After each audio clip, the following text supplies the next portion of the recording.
கோவையில் 10 தொகுதிகளிலும் வென்றோம். அதிலும் தொண்டாமுத்தூரில் அதிக வாக்குகள் வித்தியாசத்தில் வென்றோம் என்ற சரித்திர சாதனையை உருவாக்குவோம் என கூறியுள்ளார் முன்னாள் அமைச்சர் செந்தில் பாலாஜி.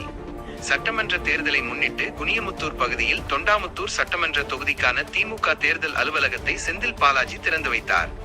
இந்த நிகழ்வில் உரையாற்றிய அவர், கடந்த சட்டமன்ற தேர்தலின் பொழுது கோவையில் ஒரு தொகுதியில் கூட நாம் வெற்றி பெறவில்லை என்றாலும் சென்னைக்கு அடுத்தபடியாக முதல்வர் அதிகமாக வருகை புரிந்தது கோவை மாவட்டத்திற்கு தான். அதிக திட்டங்களை கொடுத்ததும் கோவை மாவட்டத்திற்கு தான். அதற்கு முதல்வருக்கு நாம் செலுத்துகின்ற நன்றி கடன். கோவையில் 10 தொகுதிகளிலும் வென்றோம். அதிலும் தொண்டாமுத்தூரில் அதிக வாக்குகள் வித்தியாசத்தில் வென்றோம் என்ற சரித்திர சாதனையை உருவாக்கும் வகையில் அனைவரும் பணியாற்றிட வேண்டும் என கேட்டுக்கொண்டார். மேலும் மேடையில் உள்ள நிர்வாகிகள் ஒழுங்காக வேலை செய்யவில்லை என்றால் கீழேதான் அமர வேண்டும். அது நானாக இருந்தாலும் சரி, கீழே இருப்பவர்கள் நன்கு வேலை செய்தால் அவர்கள் மேடைக்கு வரலாம் என்றார். கேட்டுட்டு அப்புறம் சொல்லுங்கன்னு சொன்னாங்கல்ல. இப்போ நம்ம அரசு நிர்வாகத்தில் எங்களுடைய முதலமைச்சர் கொடுத்த திட்டங்களை மக்களிடத்தில் வாக்காளரிடத்தில் கொண்டு சேர்க்கின்ற பணிகளை முன்னெடுத்திருக்கின்றோம். நிச்சயமாக கோவையில் இருக்கக்கூடிய 10 தொகுதிகளும் திராவிட முன்னேற்ற கழகம் மற்றும் தோழமை இயக்கங்கள் ஒரு மகத்தான வெற்றி பெறும். அதற்கான தேர்தல் கள பணிகளை முன்னெடுத்திருக்கின்றோம்.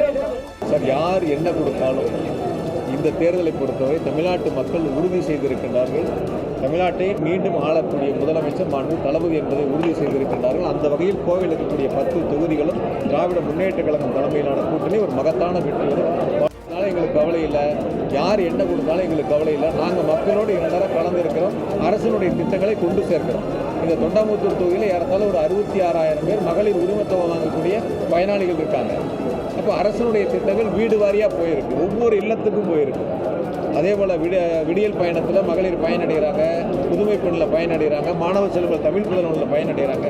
இப்படி அரசனுடைய திட்டங்களை பெறுகின்ற அந்த பயனாளிகள் அரசின் மீதும் முதலமைச்சர்கள் மீது பற்று கொண்டிருக்கின்றார்கள். திராவிட முன்னேற்ற கழகம் பொருளை கொடுத்தாலும் கவலை இல்லை, அதை பற்றி நாங்கள் யோசிக்க வேண்டிய அவசியம் இல்லை.